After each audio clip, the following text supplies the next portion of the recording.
Estamos en un nuevo programa de Eureka y hoy tenemos a un personaje muy especial en el mundo de la divulgación científica, aunque yo soy mayor que él, en este caso soy casi un alumno.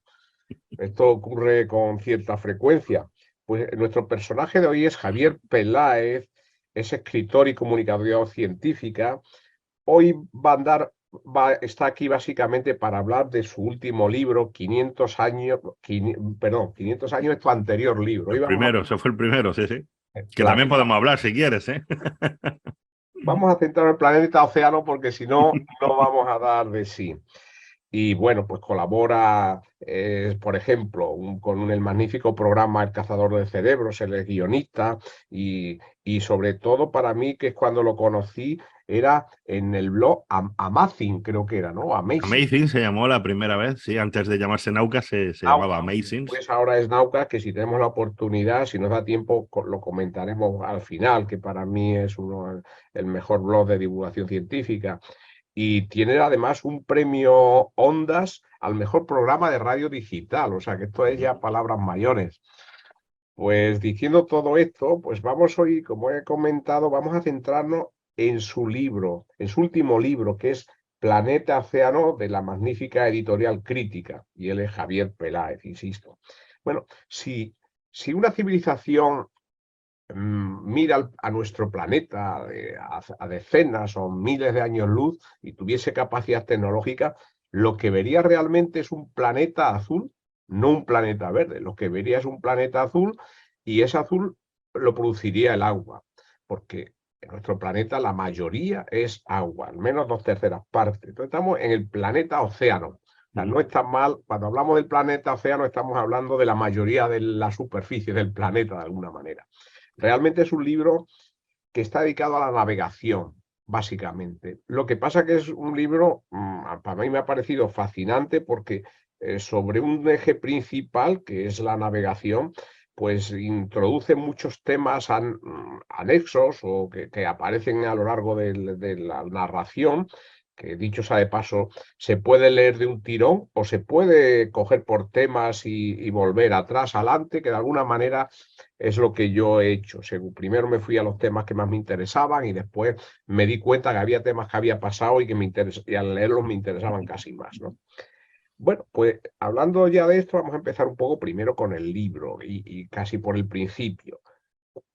¿Cuándo se inventan los barcos? ¿Cuándo se inventan y dónde se inventan? Pues es una pregunta complicada porque solo podemos trabajar con los registros que nos han quedado, con los restos que nos han quedado. Así que la pregunta de cuáles fueron los primeros no la sabemos. Son los primeros que hemos descubierto, pero no sabemos si son los primeros, ¿no? Y una de las cosas más curiosas cuando empiezas y hablas de la historia de la navegación es que normalmente la gente cuando hablas de navegación, su imaginación, su mente, se va siempre al mar, a los grandes veleros, ¿no? A los océanos. Pero eso no es lo que ocurrió. Las primeras embarcaciones, los primeros barcos, se desarrollaron alrededor de los ríos. El mar, el océano, el mar abierto es muy peligroso y no conviene, no hubiera sido una buena idea empezar la navegación en el mar. Así que, si te fijas y recuerdas la historia, todas las grandes civilizaciones se formaron alrededor de ríos, ya fuera Mesopotamia, el Tigris, el Éufrates, el Nilo con Egipto. Todas las grandes civilizaciones necesitaban una vía de transporte, de comunicación, y la encontraron con los ríos. Así que las primeras embarcaciones que tenemos son embarcaciones fluviales.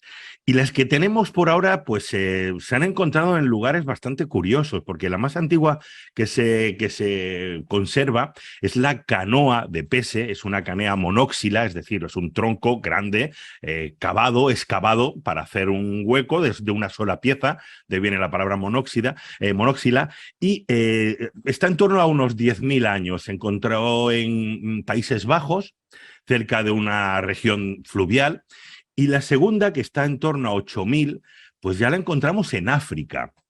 Así que, como ves, en poco tiempo, aunque no sabemos si son las primeras, porque ni tampoco sabemos quién es el primer navegante, pues las primeras se extendieron rápidamente en torno a hace 10.000 años y están relacionadas con los ríos, con la navegación fluvial. Quizás más que extenderse, se inventaron en distintos sitios, probablemente, ¿no? Sí, yo tengo una teoría rara, que es una teoría mía, pero yo creo, claro, yo la veo bastante lógica, ¿no? Y es que cuando hablas de los primeros barcos o quién fue el primer navegante, yo creo que el primer navegante fue alguien que se estaba ahogando, eso está bastante claro, ¿no? Y alguien que se estaba ahogando y se agarró a un tronco y gracias a ese tronco y a nadar un poco, pues se salvó. Ese fue el primer marino, ¿no? Eso debió ocurrir en muchos sitios y darse cuenta de la flotabilidad, de las características físicas de los primeros barcos, de cómo se hace un barco para que no se tumbe. Es decir, debió surgir en varios lugares a la vez. Sí, algo como Y la agricultura. El hombre inventa cosas a la vez en distintos sitios, aunque no a la vez, sino más o menos de forma independiente, digamos. Y sí, es decir, tú tienes un problema, las características físicas y las propiedades físicas de tanto del agua como del tronco que necesitas son similares en cualquier sitio, ya sea en Asia como en América, y un tronco flota, está a mano para alguien y lo escarba o lo esculpe para hacer una canoa. No es algo descabellado pensar que este problema, esta solución, pues se llegó en varios sitios a la vez y aunque no lo trató mucho en el libro porque no hay tampoco datos, pues sí. Ahora, lo que sí es espectacular para mí es cuando se inventa la vela. ¿Esto Mm. cómo ocurre y cuándo? Porque este sí es un salto, Sí, realmente. es un salto y, a ver, cuando la gente habla de los grandes inventos de la humanidad, siempre hablan de la rueda, o sea, la rueda es lo primero, ¿no? O sea, el fuego, pero muy poca gente dice la vela o dice el timón de Codaste, ¿no? O sea, la vela es el primer paso para convertir un gran obstáculo. Tú has hablado bien de Planeta Océano con la introducción que hago con el libro, de que es tres cuartas partes del planeta son agua. Eso es un obstáculo si no tienes navegación. Eso es un obstáculo. Y sin embargo, la vela es la genialidad de la vela, convierte un obstáculo en una autovía. Gracias a la vela que se empezó a desarrollar en Egipto, son las primeras representaciones de la vela que tenemos, incluso se ha conservado alguna vela de barcos funerarios, que, bueno, gracias, porque date cuenta que en estas épocas la mayoría de las embarcaciones, remos, cuerdas, se realizaban con unos materiales que muy difícilmente sobrevivían hasta nosotros. La madera se pudre, el papiro, que se solían hacer velas, incluso barcos, se descompone con el paso de los miles de años. Entonces, gracias a representaciones, y los egipcios eran los reyes, los jefes de la representación gráfica, pues hemos tenido más información. ¿Fueron ellos los que lo inventaron, la vela? Pues por lo menos son los documentos más antiguos que tenemos, pero como ellos eran unos jefes escribiendo y haciendo jeroglíficos, quizá alguien había con menos universo gráfico que ellos antes, pero por ahora se la vamos a dar a los egipcios. Y de nuevo la vela es en un río. O sea, es curioso, Sí, la vela sí. parecería que es la típica del mar, pero es en un río. Sí, sí, yo cuando me he hecho en alguna entrevista, y tú que has hablado con mi gran amigo Tomás Mazón, la gente se sorprende saber que la primera expedición documentada que sepamos que se atrevió a meterse en el mar durante 2 semanas, o sea, una expedición que fuera a mar abierto, es en Colón. O sea, fíjate, estamos hablando de que el mar es muy peligroso, es traicionero. Las primeras embarcaciones se hacían en ríos y meterse en el mar hay que tener bueno, pues orientación, que si quieres hablamos luego de orientación, técnicas avanzadas de alimentos, de conservación. O sea, entrar en el mar, ojito con el mar, que necesitas estar bien preparado. Así que se tardaron siglos. Por hablar de temas para mí originales de tu libro, me resulta un poco sorprendente la historia de Polinesia.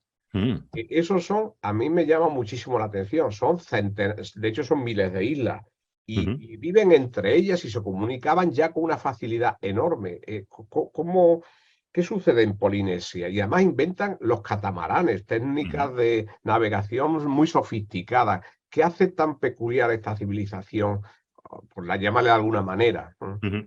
Fíjate, yo con Polinesia fue una gran sorpresa. Yo quería meter otras, no ser tan europacentristas, digamos, ¿no? Quería meter otras y metí pues China, metí Polinesia y con Polinesia me llevé una gran sorpresa porque creo que nos enseñan también cómo serán los viajes en el espacio, por ejemplo, en el futuro. O sea, si recuerdas a Asimov y esos viajes generacionales, Sí. cuando las distancias son tan gigantescas, es imposible que en una vida humana se puedan llegar a las estrellas o a planetas distantes. Entonces, Isaac Asimov, para los viajes espaciales, hablaba de naves generacionales donde los que parten Sí, sí. no son los que llegan, sino que en realidad pues parten y los que llegan al destino son los nietos de los que una vez salieron, ¿no? La conquista del Pacífico, que es un océano gigantesco, pues se realizó, pues igual que hizo Asimov, con generaciones. Unas generaciones partieron, se iban asentando, iban llegando a otras islas, iban expansionándose. Y ese concepto a mí me parece casi de ciencia ficción y fue realizado por los polinesios con técnicas que, bueno, tampoco quiero desvelar muchas cosas del libro, pero de orientación, de construcción, de cómo utilizaban es otra mentalidad de cómo orientarse. Nosotros los mapas los hacemos de una manera, ellos lo hacen de otra, hacen mapas con palos, con piedras, y se guardaban los palos como algo, esos palos, esos mapas de palos, como algo, como un tesoro, ¿no? Era el sitio donde estaba en cada isla, ¿no? Me pareció una maravilla y yo creo que es uno de los capítulos que más disfruté. A mí me parece también, estoy de acuerdo contigo y lo dejamos a los lectores. Eh, yo creo que tú comentas que llegan a Perú. Sí, sí, sí, sí. Eh, eh, Llegan a Perú. Fíjate que una de las historias que más me gustan es también una de las historias que más equivocados estaban, porque el explorador Thor Heyerdahl tenía la de Kon-Tiki, ¿no? Tenía esa teoría de que había sido al revés, que era Sudamérica los que habían ido hacia Polinesia, ¿no? Viendo que son tan similares esos dos pueblos en costumbres, en físico, en rasgos, etcétera. Él tenía la idea de que era Sudamérica la que había viajado hasta Polinesia, ¿no? Y fue al revés, los registros genéticos, los registros bueno, pues hasta del pollo, o sea, sabes la historia que cuento con el ADN de las gallinas que proceden de Polinesia, nos muestran que fue al revés, que el viaje se realizó desde Polinesia hasta Sudamérica, eso sí, por fases, es decir, no hubo un gran conquistador como en el caso de los vikingos o como en el caso de los europeos, ¿no? Esta gente viajaba en familias, metían los cerdos, las gallinas, a la abuela, la metían en el barco, en el catamarán y se iban de isla en isla hasta llegar a Sudamérica, sí, señor. y llegan, bueno, antes de llegar a Sudamérica, llegan a la isla de Pascua, una de las rutas. Sí, sí, Una sí, de sí, las sí. rutas, pero no saben salir. Al final llegan a la isla de Pascua, pero se acaban quedando allí, no saben salir, y eso crea toda una historia. Sí, Sí, bueno, hay documentales y películas sobre la isla de Pascua.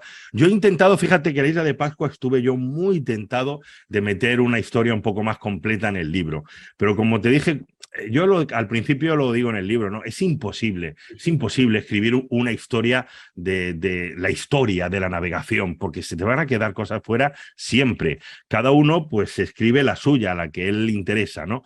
Y yo, claro, yo me fijé en los descubrimientos o en las expediciones y viajes que nos descubrieron algo científico, que trajeron algún descubrimiento, algún conocimiento, ¿no?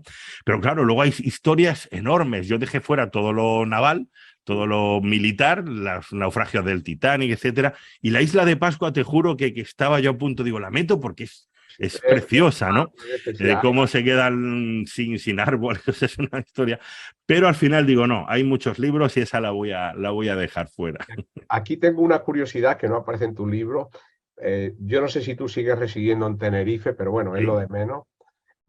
Es que yo he ido varias veces a Canarias Ujú, y esta vez me he interesado por la historia. Y me ha llamado la atención que la Polinesia, que eran miles de islas, se ujú. comunicaban entre sí y las Islas Canarias, al parecer, no se comunicaban entre sí. ¿Qué lo hace? Porque hasta que llegan los europeos, parece ser que no se comunicaban y las No, sigas viendo. ¿Cómo te eso es explicas? un tema, a mí también me interesa mucho, he leído un montón de estudios y de artículos. Es un caso excepcional de Canarias, es un archipiélago que no desarrolló aparentemente, por lo menos hasta donde sabemos, no desarrolló navegación, lo cual es curioso porque son islas que son intervisuales, es decir, desde una isla se ve la otra, es muy deseable poder. Luego, los aborígenes canarios en todas las islas eran grandes nadadores y pescadores, o sea que algo hay raro, ¿no? Se han descubierto. Luego, claro, aquí también hay un tema político que siempre los nacionalistas siempre quieren que sus aborígenes son los mejores y como que no tenían navegación. Y se han descubierto, pues, un ataúd, por ejemplo, que está ahí en disputa. Es un tema muy abierto, la verdad. Pero la mayoría de los autores, la mayoría de los artículos y estudios científicos, entre ellos el de la Universidad Complutense, que leí hace unos días, precisamente que coincidió, ¿no? Pues están de acuerdo en que no hubo navegación.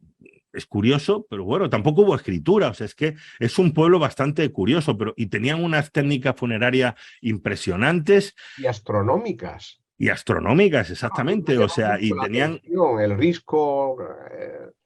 Pero eso por que no estuvieran conectadas también es difícil de creer. En algún momento tuvo que haber. Lo que pasa es que, claro, como te digo, las barcas, las embarcaciones son algo que no se conserva muy bien.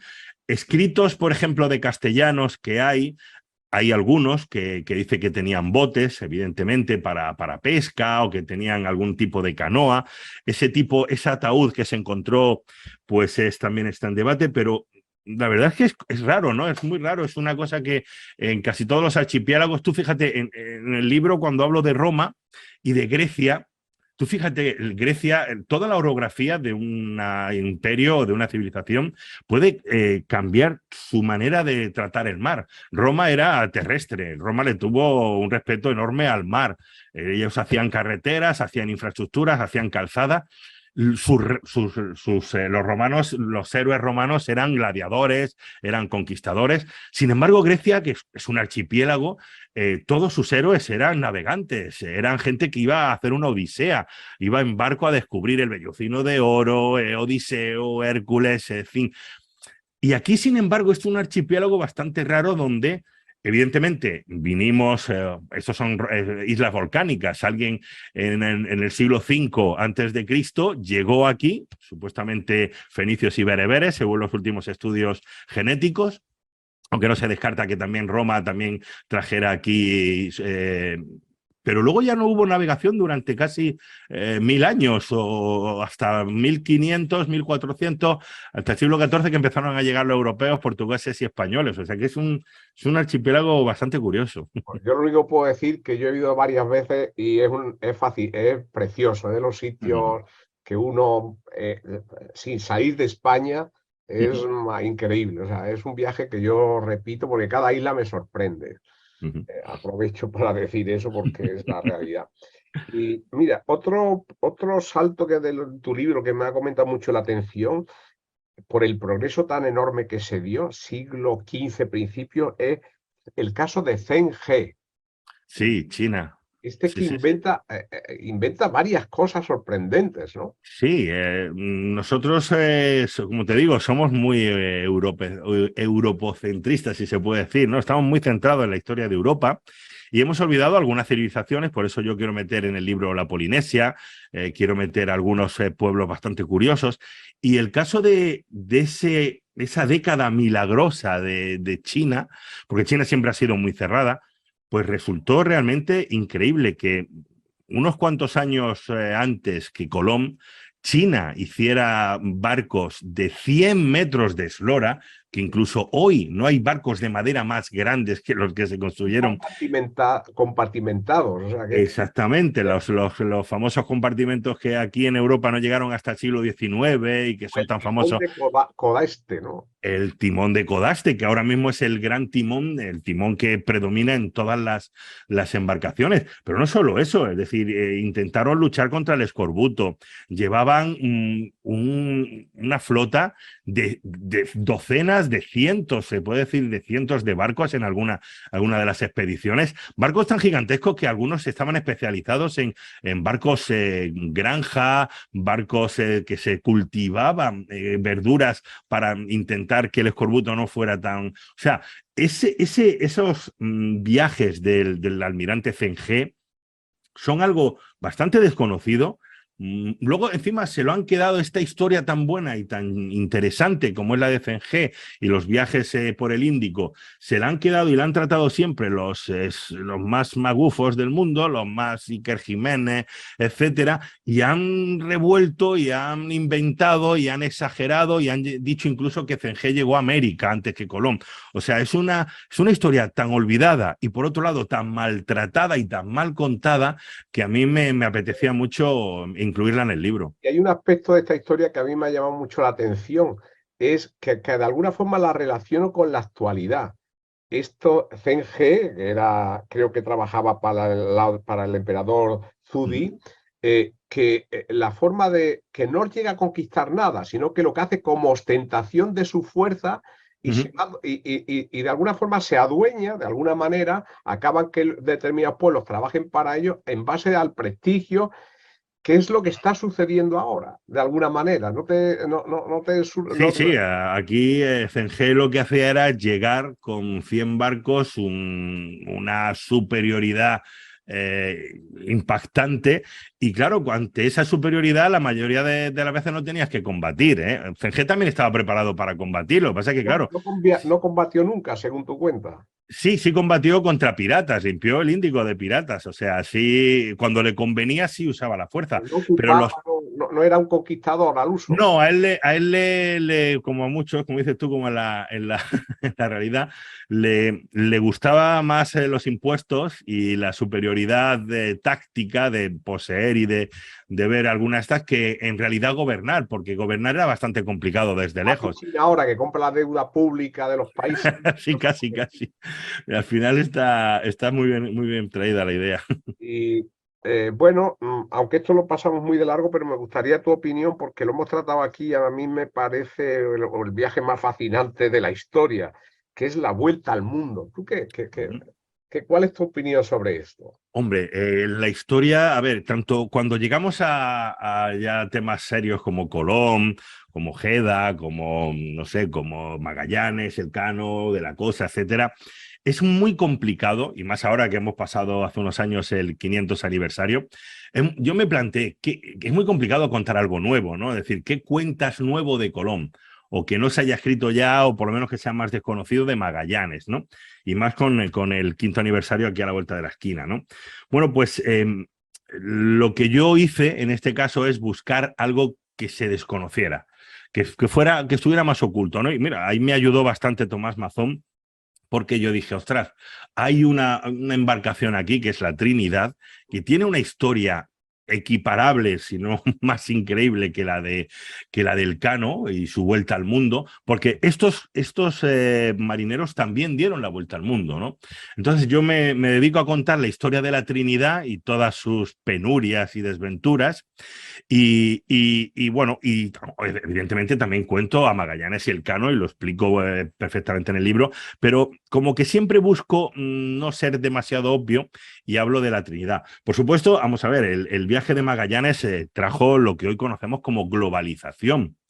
Este concepto tan moderno que hoy, pues bueno, pues utilizamos tanto y que algunos sufrimos en silencio, la globalización, pues fue un invento del siglo XV y fue un invento que trajeron los exploradores Colón y sobre todo abriendo rutas comerciales como la hicieron el Cano y Magallanes hasta donde llegó.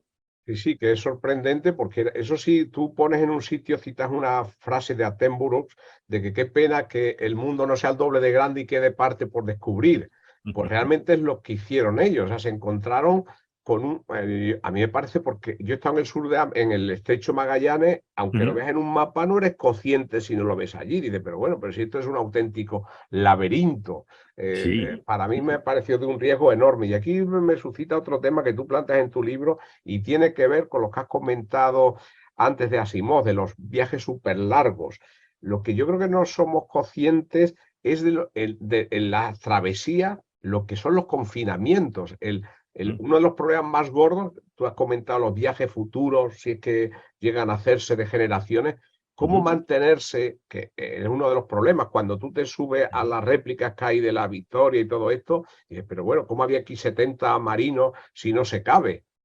Sí, sí, y es un problema que sigue siendo actual, ¿eh? No sé si tú recuerdas un programa que hubo para Marte, donde encerraron a varios astronautas durante largos periodos para ir simulando una estancia y un viaje en Marte. Ellos no salían de la Tierra, pero bueno, estaban encerrados hasta que llegaron, etcétera. Bueno, terminó como aquello, como Dios es Cristo, de pelea. O sea, la convivencia sometida a unas presiones y a unas situaciones de escasez, de penuria, de mala higiene, pues daban lugar a auténticas telenovelas. O sea, el viaje de Magallanes vale que es un viaje de exploración, pero podría ser una telenovela que se eche ahora mismo en Antena 3 y podría durar durante, vamos, 2, 3, 4 temporadas por las puñaladas traperas, los insidias, las peleas, los secretos, es decir, el componente humano no se suele tratar mucho y yo quise meterlo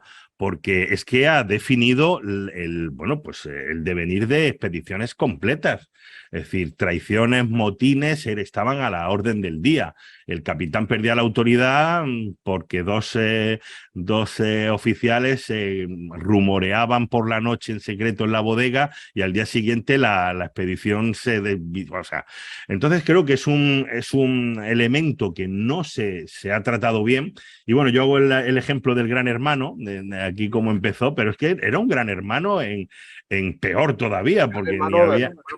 para los oyentes del concurso Gran Hermano, que se Sí, encierran en una sí. casa y Sí, sí, están en la ahí meses. televisión, el concurso de telerrealidad Gran Hermano, pues imagínate si los metes a todos en un barco durante 2 meses sin ver agua, o sea, sin ver tierra, bebiendo agua o Pero vino en malas mucho condiciones. peor, porque las condiciones de Gran Hermano no tienen nada que ver con la de Por estar eso te digo. vestidos. Sí, Es un aspecto que quería yo al menos mencionarlo y sobre todo poner algún ejemplo de algún motín, alguna cosa que se dio en alta mar que tuvo mucha influencia en la expedición al final. bueno, yo seguiría hablando del libro más, pero vamos a animar a que los oyentes, el que no se lo haya comprado, se lo compre y lo lea. Planeta Océano de Javier Peláez, un libro delicioso, eso os puedo Ujú. decir. Pero no quiero acabar el programa sin hacerte alguna pregunta como súper experto en algo que a mí me encanta y que hago, que es la divulgación científica. ¿Cómo te metes en esto? Porque eres una avanzadilla en la divulgación científica y además en los podcasts, en primer lugar, en los podcasts y después en el blog. Ujú. ¿Cómo es esta historia? Yo empecé casi por afición. Durante mucho tiempo, yo empecé en 2000, a ver si me acuerdo, mi primera página web, si hablamos de página web, fue una página web de música y fue en 1996. Haz cuentas, hace casi ya 30 años. O sea, cuando en 1996 hice una página web que, por cierto, milagrosamente todavía está en pie. Era dedicada a Dire Straits y a Mark Knopfler y a un grupo de música que me gusta mucho, ¿no? Y bueno, ese fue mi primer acercamiento a Internet en 1996 y una década más tarde, en 2007, pues se empezaron a poner de moda los blogs, etcétera, y yo decidí abrir el mío y a contar historias curiosas que me iba encontrando, simplemente casi como se hacían antiguamente los blogs, ¿no? Como un diario. Y abrí la Aldea Irreductible. Y a los pocos meses, yo que soy un loco de la radio y me encanta la radio, y de hecho ahora sigo colaborando con un montón de radios, dije, pues esto de los podcasts, ¿qué es? Y me abrí uno en 2007, a finales de 2007. Estamos en 2023, hace ya 16 años. Hace ya tiempo, sí, sí, sí. Y- pero ¿no crees, bueno, a lo mejor una impresión errónea mía, ¿no crees que la llegada del el abuso de la imagen Mm, juega en contra de los podcasts? Cada vez mm, se pide más tipo TikTok o pequeños vídeos. ujú. La imagen quiere que incluso que una conversación acabe en vídeo. ¿Tú cómo opinas esto? ¿Tú crees que esto juega en contra de los podcasts o no? No lo creo. Yo cuando estuvimos hablando o vi los temas con los que querías tratar y querías hablar de divulgación, yo soy una persona que soy bastante optimista, veo bastante bien el panorama de divulgación, es decir, las opciones que tenemos para elegir ahora mismo eran impensables. Es decir, yo cuando entré en esto de los blogs hace 16 años, estábamos cuatro locos y para buscar información, no te digo ya hace 30 años, tenías que comprar una enciclopedia. Ahora mismo estamos viviendo una época dorada de oro en lo que es el acceso, la facilidad de acceso y la diversidad que tenemos de formatos. Y no creo que ningún formato se esté empeorando el siguiente, porque al que le gusta el podcast, ahora mismo tiene más podcast que nunca. Y al que le gusta el YouTube, le gusta el YouTube. Y si a ti no te gusta el YouTube, no pasa nada, no lo usas, no lo consumes, no lo ves, pero no creo que a la gente que como a ti, a lo mejor, o que no disfruta tanto del aspecto visual o del Twitch, hay gente que se queda 3 horas haciendo un directo de Twitch, pues oye, público para eso hay y está bien que haya esa oferta. O sea, yo creo que ahora mismo la diversidad de formatos no es una competencia. Yo, por ejemplo, soy muy de podcast, ¿no? Pues tengo miles, pero yo es que ya casi no tengo ni tiempo. O sea, ahora tengo que seleccionar mucho y muy bien los mejores, porque como hay tanta variedad, no alcanzo a todos. O sea, que es una maravilla tener tanto y tan diverso. Yo lo que veo un poco que es que la gente joven, por lo menos con los datos que yo he leído, quizás el podcast es para un público un poquito más mayor. La gente joven, yo creo que, por lo que he leído por ahí, es menos a escuchar podcast. Ojalá no sea así, pero lo que yo le... No sé si has leído tú Sí, algo. bueno, yo, por ejemplo, yo soy un enamorado de los podcasts. De hecho, mi podcast en Patreon, en El Alto Irreductible, pues cumple 16 años, 17 dentro de poco, y no he cambiado, y lo he tenido y lo mantengo desde hace 17 años, ¿no? Es uno de los más antiguos que hay ahora mismo en España. Pero, y luego Catástrofe Ultravioleta, que tengo con Antonio Martínez Ron, con Aberrón, ¿no? Pero eso no es obstáculo para que yo de vez en cuando consuma y vaya a YouTube, porque hay un youtuber de ciencia que me explica muy bien la materia negra, pero bueno, son maneras. Ojo, yo también he hablado con muchos divulgadores y la manera de acceder a la información ha cambiado. Yo hablaba con Clara Grima y decía, mis sobrinos ya no buscan en Google. Ellos van directamente a YouTube. Si, por ejemplo, tú quieres buscar quién fue el descubridor de América, tú ya no buscas. Los chavales de ahora no buscan en Google. Son muy visuales y se van a YouTube y buscan quién descubrió América y se ven un vídeo que se lo explica como si fuera un profesor. Bueno, en eso estamos de acuerdo. De alguna forma, en la tendencia más joven, yo creo que efectivamente es más por lo visual. Sí, y no lo veo mal, es decir, es un complemento, es decir, el podcast, a mí me gusta mucho el podcast porque te deja trabajar la imaginación. Yo te cuento una historia y tú tienes que poner de tu parte, tú tienes que inventar o darle atmósfera y a ese paisaje. Mientras que en YouTube te lo dan un poco más hecho, ya te dan el dibujo, la imagen. Bueno, soy partidario de los dos, ¿eh? Ahí es que estamos de acuerdo y entonces no vamos a, no te voy a poner, porque yo me acuesto y para dormir siempre me pongo, que no lo oigo entero, necesito 3 o 4 días para escuchar un podcast concreto, pero por lo menos me acuesto y al día siguiente me duermo, al día siguiente intento empezar donde lo dejé. Pero Bueno, la radio, y en este caso el podcast, es que es perfecto para eso. Es decir, es una voz, un relato, una historia o un debate o cualquier cosa. Y tú tienes que poner imagen, es decir, cuesta un poco de esfuerzo. Entonces en YouTube es un poco más fácil, pero también es muy útil, por ejemplo, cuando estás viendo un tutorial. Si yo quiero ver un tutorial de cómo se engancha una lavadora o cómo se hizo el universo, cualquier cosa, oye, pues ahí es más complicado que yo lo imagine, mejor que me lo den, de hecho. O sea que, bueno, vale para todo y todo tiene su utilidad.